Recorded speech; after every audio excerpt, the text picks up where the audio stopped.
Hello and welcome to The Lucky Roll, an eclectic channel for eclectic games.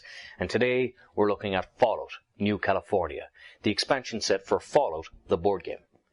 Now this expansion brings 2 new scenarios, 5 new characters, new quests, new items, and it expands on the existing scenarios already in the game, but most importantly of all, brings a new cooperative game mechanic that changes the whole game style. Now, given that it's a Bethesda IP, I think it's quite an apt analogy to think of this expansion as not only as a DLC for the main board game, but also as a kind of a patch. The core vanilla game suffered from a lot of problems, unfortunately, from poor balancing issues to very little player interaction and a tiresome feel of repetition that stopped the game from being fun after your 3rd or 4th play. Now, the expansion fixes some of these issues to a degree, but the core problems of the main scenarios in the board game unfortunately do remain the same. That said, however, I will state straight away that if Fallout the board game is a game that's in your collection and that you enjoy, then this expansion pack is an absolute must-buy for you or any Fallout fan considering getting this game.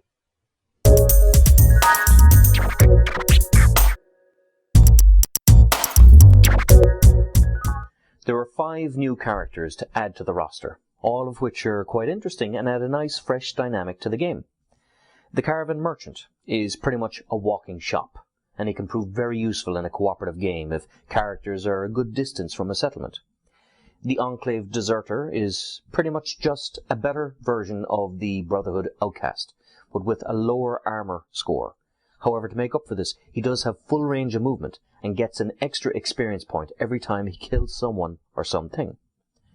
The Lone Gunslinger comes equipped with a trusty sidearm that gives a player's weapon an extra luck reroll, but that player, however, cannot equip a companion whilst this weapon is in their inventory.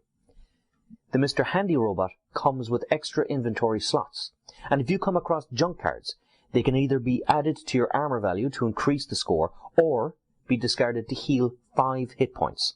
He also does not suffer from radiation damage. However, as a counter to this, he cannot benefit from drug items. And finally, the NCR Ranger, who I personally think is the best character for solo play, as she starts with more tiles revealed, ignores the aggressive icon on enemies, and has an additional movement point. The expansion comes with a host of new tiles and extra cards that are not only part of the new expansion scenarios, but also blend into the original game quite seamlessly. Every scenario in the original game has been expanded, with new quests, new encounters, a larger map, and adds a much greater variety to your game. These additions alone make the expansion worthwhile. However, it is with the 2 new scenarios that this expansion fares best, in particular the cooperative one. Now, in my original review, I expressed a small bit of disappointment that the classic PC games of Fallout 1 and 2 weren't included as playable scenarios in the game. However, with this expansion, my prayers have literally been answered, as both are now playable scenarios, and they have been an absolute pleasure to play through, especially as an old school Fallout fan. I had a great time adventuring in the Californian wasteland, revisiting old locations and meeting old companions that I'd played through in the computer games, such as Ian and Tycho and Marcus and Cassidy. And Fantasy Flight, in fairness to them, did a great job of the fan service for old school fans like myself. And as well as all the references, there are a few little Easter eggs that people like myself could appreciate, such as Ian's friendly fire trait. It's littered with it, and it's much better for it.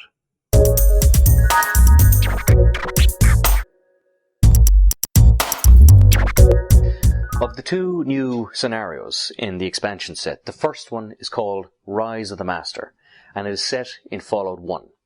Now, what I didn't expect, but utterly enjoyed, was the ability to quest on behalf of the Master in this scenario. Now, without giving away spoilers, it's a scenario that you can solo play twice for 2 separate main storylines and endings. Now, replaying the story of the old Fallout 1 game as an old fan was refreshing, but replaying the story of the old Fallout 1 game from a different perspective was a genius little touch and really added to my enjoyment of this scenario.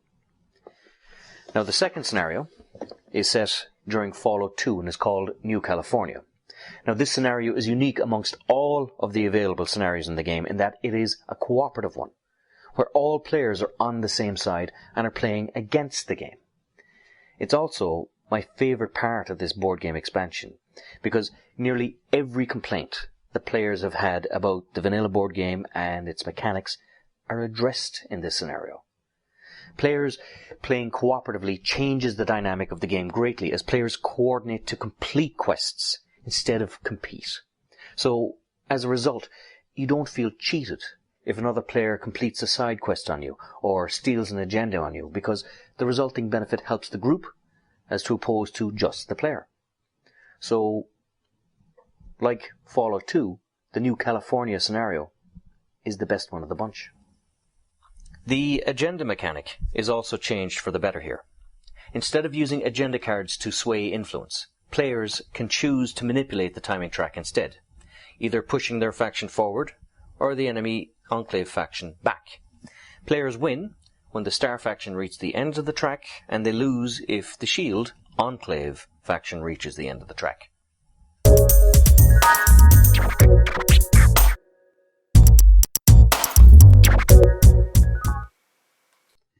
The cooperative part of this game is what really shines here and makes the entire experience very worthwhile.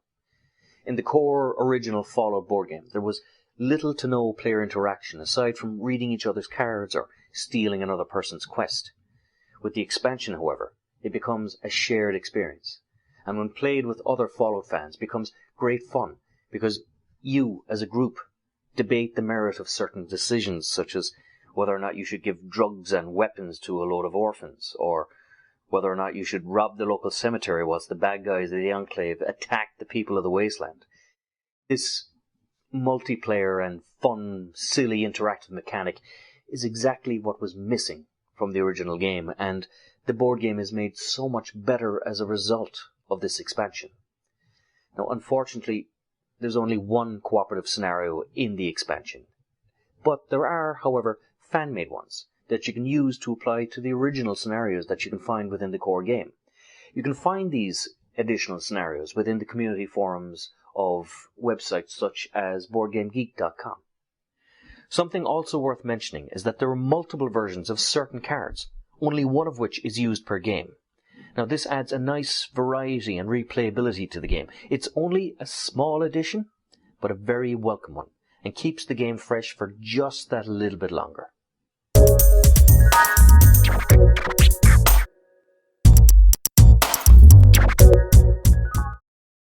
To sum up, Fallout's problems are still there. It's still a flawed game, but this expansion does so much to address those problems that it is an absolute must-buy for anyone who's a genuine fan of the board game. Now, the solo play is made more difficult with the expanded terrain because whilst the timings of the game remain the same, the player has even more distance to traverse in the game, hence my recommendation for using the NCR Ranger character if you're going to engage in solo play. Now, the abrupt game ending problem is still there, so when the timer track runs out or a player has sufficient influence points, it's game over. The encounter repetition is addressed quite nicely with the addition of a lot more encounter cards and additional quest lines. In the vanilla version, you'd often come across the same card multiple times, but with this many new extra cards in the deck, you are well into your game before a repeat card turns up, and the game feels a lot more fresher and better for it. Now, to me, the merit of Fallout the board game is in the journey you take with it, as opposed to actually winning the game. Whilst the victory conditions and clunky mechanics of the core vanilla set still hold it back, there's enough goodness here that makes the entire experience worthwhile. Particularly more so with the new California expansion. So if you're playing this game with friends, I suggest you play the game as a means of enjoying the experience, as opposed to playing the win. Now, like the computer game, with its mods, I also personally find the application of house rules enhances the experience greatly, such as the custom cooperative rules that I mentioned earlier that you can find on Board Game Geek. I also mentioned in my other review that I had hopes that the expansion would address the concerns with the core game and to be fair, to a very large degree, it has done exactly that. Now, to me, as a fan of both the Fallout franchise and Fallout, the board game, this expansion is an essential purchase, and full credit to the designers for fixing as much as they did with this expansion. I will honestly and wholeheartedly hope for more from them. Now, until next time, this is Sean from The Lucky Roll. If you enjoyed this video, please like, subscribe, all that good YouTube stuff.